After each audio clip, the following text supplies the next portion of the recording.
Olá, pessoal que nos acompanha também pelo YouTube. Hoje estamos aqui mais uma vez para uma transmissão ao vivo com o professor Valdo Peixoto. Quero começar, então, pedindo desculpas, porque hoje não temos tradução em língua de sinais.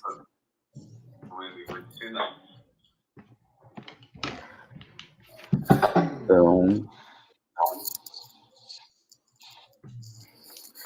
professor Valdo, seja bem-vindo. Peraí, com licença, porque tá dois áudios aqui, eu tô me confundindo aqui. Peraí. Deixa eu botar tudo zerado aqui. Fala aí, mestre. Oi. Oi. Agora sim. Okay.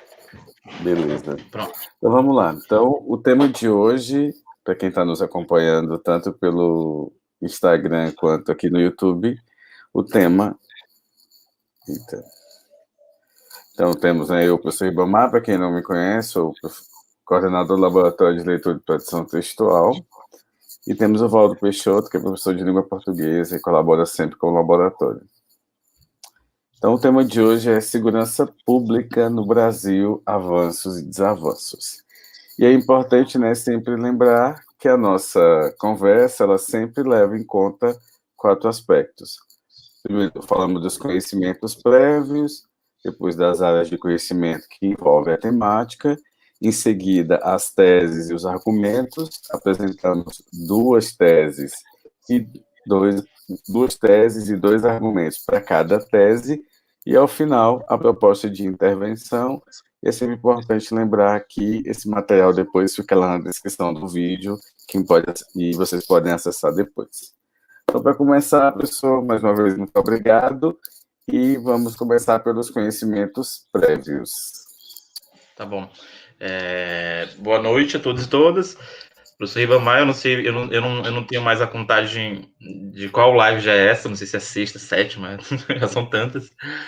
Mas eu fico muito feliz em colaborar mais uma vez aqui com o laboratório. Já são 10 anos colaborando com esse laboratório, que para mim, eu já falei, ele é o melhor desse país. E não é porque eu colaboro desde 2010, não, é porque, caraca, a gente que está escrevendo a BNCC aqui do Maranhão, a gente sabe que o laboratório ele está muito à frente da BNCC, né, dessa proposta que veio aí do MEC, né, há 2 anos, e agora cada estado está fazendo o seu. Né? Mas eu estava vendo os documentos e assim, o laboratório, tudo que os documentos estão dizendo para a gente fazer, o laboratório já faz há tempos, né? E assim, eu só tenho muita felicidade de participar disso aqui, tá? O tema hoje é segurança pública no Brasil, né? Esses desafios da segurança pública. E assim, se a gente está falando de segurança pública e a gente quer conhecimentos prévios, o aluno ele precisa de conhecimento prévio para essa temática. Então, um conhecimento prévio é ele entender o que é segurança pública, né? O que é segurança pública. E para falar de segurança pública, ele também deve ter conhecimento de sociologia, porque isso aí vai perpassar muito, né, os conhecimentos sociológicos, né? Inclusive, por exemplo, poderia citar aí a teoria do Luiz Althusser com os aparelhos ideológicos do Estado, tá? Então, dizem que, por exemplo, a polícia é um aparelho ideológico do Estado, então seria bem interessante abordar isso. Se a gente está falando de segurança pública, a gente está falando, né, de dois fios, né? De dois fios, assim, que estão juntos e separados por uma linha bem tênue, né? Então, a gente tem que prestar atenção aí nas questões que envolvem pobreza, que envolvem educação. Não está aí no slide, né? Mas a gente vai falar de desemprego, né? De acesso a bens culturais, a produtos culturais, enfim, a lazer, tá certo? Tudo isso envolve também. Seria interessante, né, para quem vai falar sobre segurança pública, saber um pouquinho dos índices de violência, né, os índices de violência. Eu falo isso porque o que acontece? O que acontece em relação à violência? Desculpa, porque por incrível que pareça, a minha mãe tá batendo na minha porta me chamando. E mãe, eu tô numa live. Não se preocupe. Ela tá batendo na minha porta, cara. Eu não acredito. De manhã na aula que eu dei, ela bateu e agora. Caraca, velho. Eu vou ter que expulsar ela quando tiver nesse momento. Não tem problema. Isso faz parte do remoto. Tá, continuando. saber desses indicadores de violência é muito importante, né? Eu vi uma pessoa em uma vez citando, né? O coronavírus está matando menos que os assassinatos no país, né? Hoje a gente tem um número alarmante, né, de mortes por coronavírus e os assassinatos não chegam nem perto, né? Por exemplo, que houve no ano passado. Então, as pessoas elas não têm a ciência dos verdadeiros números do que acontece em determinado contexto e falam besteira, né? Então, saber esses números também é interessante, né? Esses indicadores de violência, indicadores, por exemplo, da violência do negro contra o negro, do branco contra o branco, né, essa violência na periferia, como é que acontece, então é bem interessante. Contra mulheres também, né, tem uma série de fatores, tá? A Declaração dos Direitos Universal dos Direitos Humanos e a Constituição prevê, né, que o Estado deve garantir a segurança, né, o bem-estar da sociedade, então é interessante falar disso, se puder, né? É interessante saber sobre o Pacto Federativo de Segurança Pública, inclusive agora do novo Ministério da Justiça, né, que fala sobre esse regime de colaboração entre os entes federativos. Muita música fala de violência, tá? Muita música fala de violência contra negros e outros contextos, principalmente o rap, tá? Então é interessante. A literatura e o cinema também, tá? Então são conhecimentos prévios que eu acho interessante, se o aluno souber, o candidato à prova, ele vai se dar bem. Muito bem. Então, vamos passar agora para as áreas do conhecimento. Tá bom. As áreas do conhecimento, eu falei de um monte de conhecimentos prévios, então a gente pode encaixar esses conhecimentos prévios nessas áreas aí, né? E só falando novamente, né? Como sempre em toda live eu digo, por que o professor Ribamar pede que a gente aponte as áreas do conhecimento? Porque o Enem exige que tu inputes, né? Uma argumentação validada, referendada, né? Sólida, conforme as diversas áreas do conhecimento. Não é aquilo que tu diz, não. É aquilo que tu diz e está ratificado nas diversas áreas, né? Então, acho que conhecimentos geográficos, conhecimentos históricos, conhecimentos sociológicos, conhecimento sobre segurança pública, né? Conhecimento legal, que vai envolver a Constituição, as declarações, literatura, cinema, música, acho que são conhecimentos prévios dentro das áreas do conhecimento que dá para ratificar bacana uma redação que vai falar sobre segurança pública. Muito bem. Então, é importante o candidato, né, estar sempre atento que o Enem exige esse conhecimento, o repertório sociocultural, digamos assim. Bem, agora a gente passa para o terceiro, né, momento da nossa live, que consiste no processo de apresentação das teses e dos argumentos. Então, vamos para a primeira tese e os seus argumentos. Certo. Quando eu estava preparando esse material, assim, veio tanta problemática, a tese, né, eu chamo de problemática, né, a questão de escrita. Veio tanta ideia bacana, né, mas eu resolvi falar sobre o que precede essa violência. Inclusive, a segunda tese vai falar sobre isso, né. Eu até estava conversando com uma amiga, né, que ela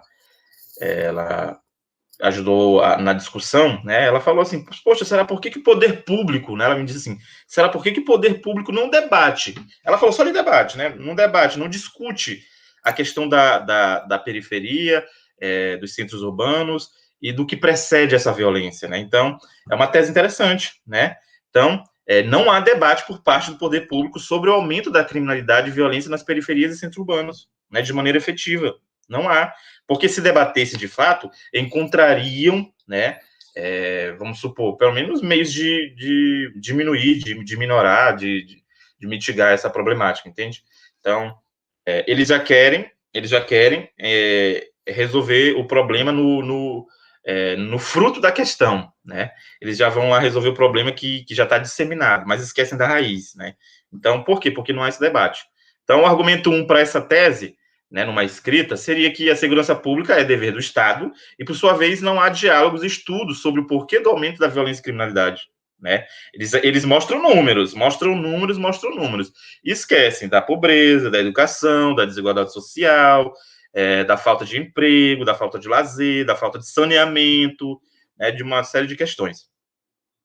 E o argumento 2 que poderíamos trazer aqui é que o Estado, né, combate o problema já disseminado e esquece a sua raiz, como eu falei agora há pouco. Então, acho que se trouxer, né, uma construção argumentativa, coesa, coerente, alinhada à problemática que já foi criada na tese na introdução, né, e claro, né, reforçando com argumentos sólidos nas diversas áreas do conhecimento, com um repertório bem bacana, dá de construir bem legal essas linhas argumentativas dessa tese.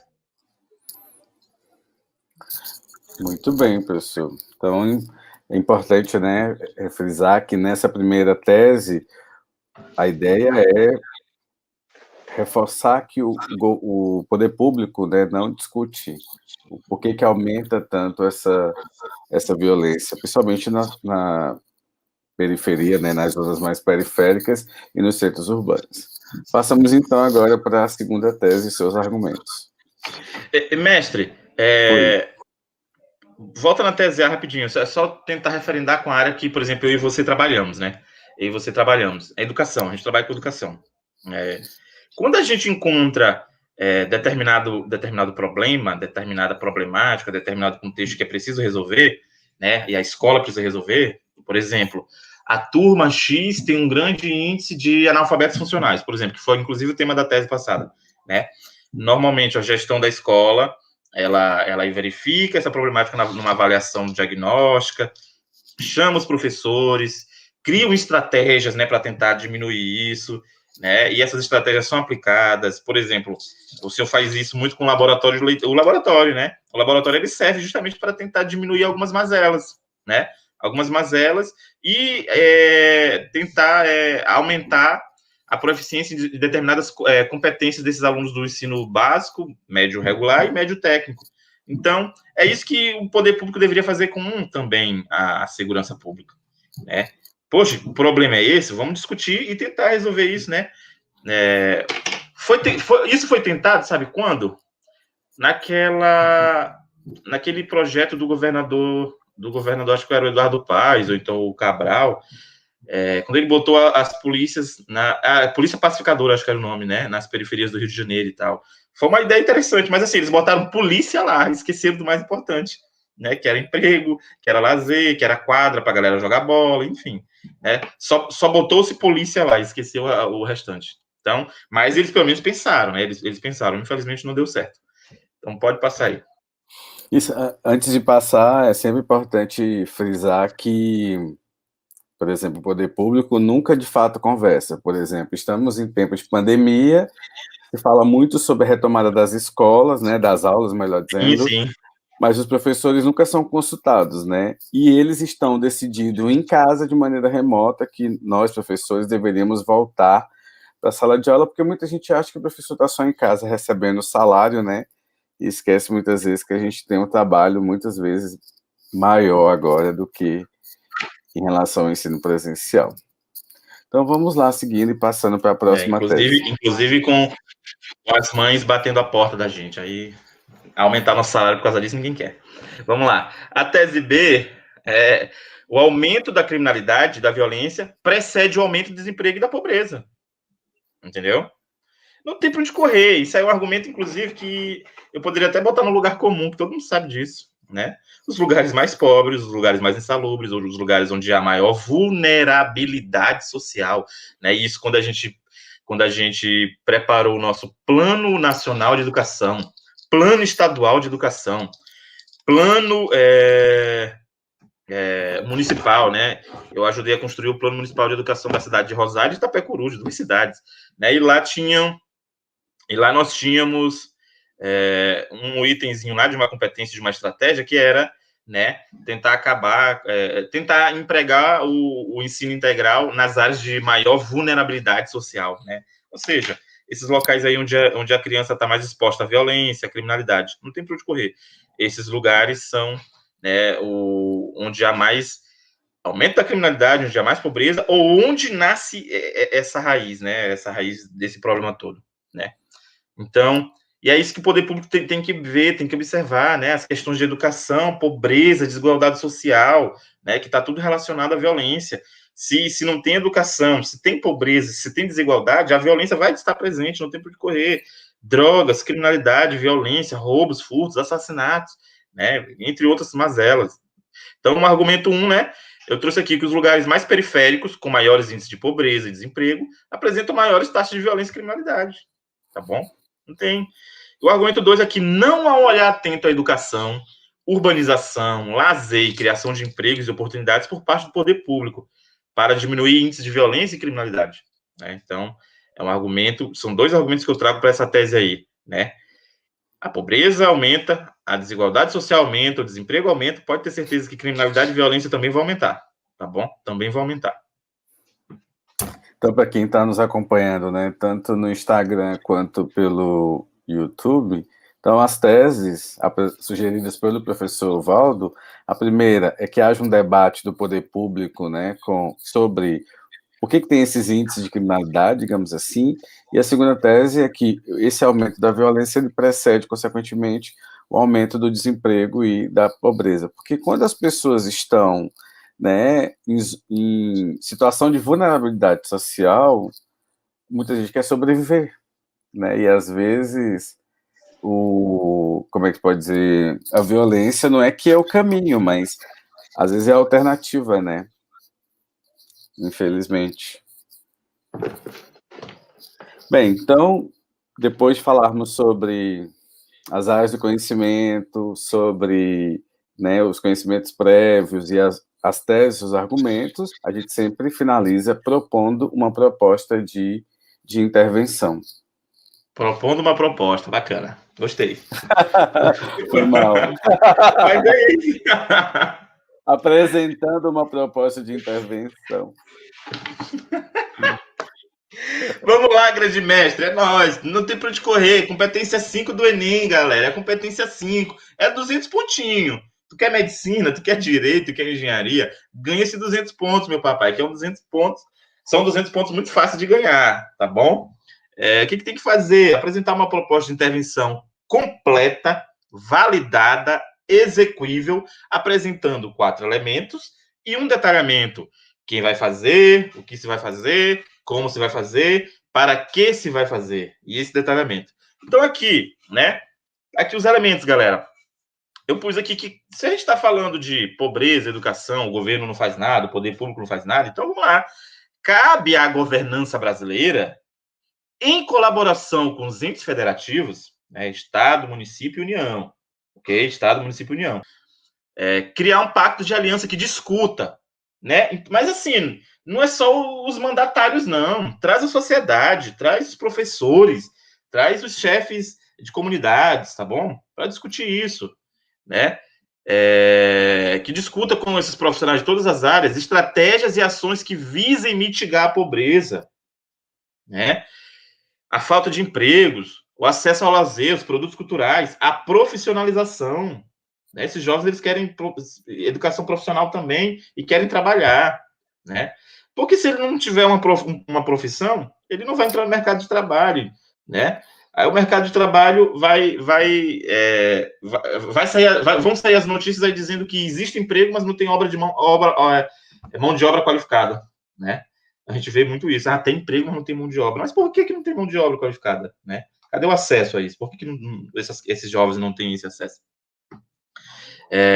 Bem como, claro, né, a profissionalização, como eu falei, e acesso a esse emprego, tá? Não adianta só botar ele no curso técnico e depois não ter emprego, né? Aqui no Maranhão eles fizeram um curso técnico de alimentos, mestre, uma vez, curso técnico de alimentos no IFMA, que era Cefet, né? Foi o que eu fiz. Eles queriam que a gente trabalhasse em padaria.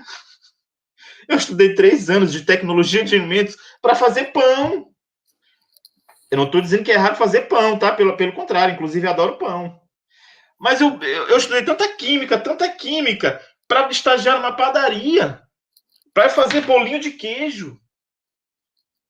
Não dava. Eu precisei trabalhar numa indústria química, numa indústria farmacêutica, entendeu? Mas não tinha emprego.